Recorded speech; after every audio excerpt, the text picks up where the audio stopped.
كل أولاد النبي صلى الله عليه وسلم كانوا من خديجة رضي الله عنها Пайғамбар саллаллаху алейхи вассаламның бардық балдары тең Хадижа анебізден болған. إلا إبراهيم كان من ماريا. نعم. Bir ele İbrahim'den başka al Mariyadan болған. نعم. فالله سبحانه وتعالى قلنا قدر أن هؤلاء الأولاد يموتوا في حياة النبي صلى الله عليه وسلم إلا فاطمة رضي الله عنها ماتت بعد موت النبي صلى الله عليه وسلم بقرابة 6 أشهر.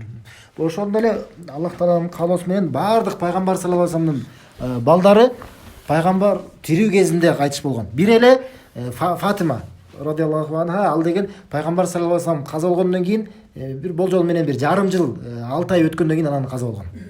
ففاطمة رضي الله عنها كان يقال عنها أنها هي للنبي صلى الله عليه وسلم. Фатима радиаллаху анха ал тууралуу кээ бир айтышат эле, ал деген пайгамбардын энеси деп айтышат. يقال عنها أبيها. Ал өзүнүн атасынын энеси деп айтышат эле. لماذا؟ эмне себептен? عندما ماتت خديجة رضي الله عنها قامت فاطمة مقام خديجة رضي الله عنها في خدمة النبي صلى الله عليه وسلم في الدفاع عنه. نعم. Хадижа анебизден кайтыш болгондон кийин анын ордун Фатима радиаллаху анха ээлеп калган дейт. Аны коргоп дейт, анын кызматтарын кылып. كان النبي صلى الله عليه وسلم ساجدا عند الكعبة. Пайгамбар саллаллаху алейхи вассалам Кабанын жанында сажда кылат эле.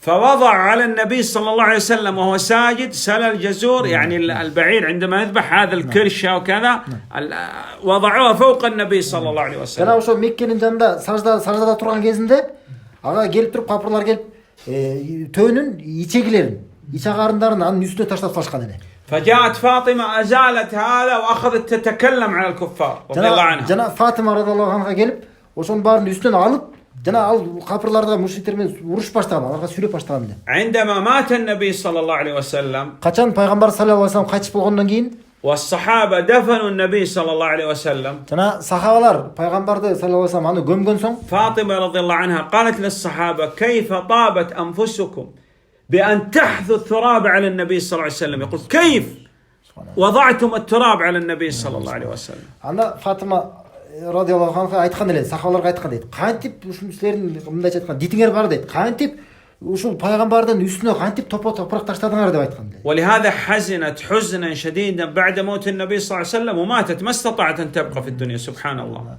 Жана ошол себептүү өтө катуу кайгы капага түшүп, ушунчалык өтө кыйналып, анан ошол себептүү көп өтпөй эле анан кайтыш болуп кеткен дейт. Радиаллаху анха.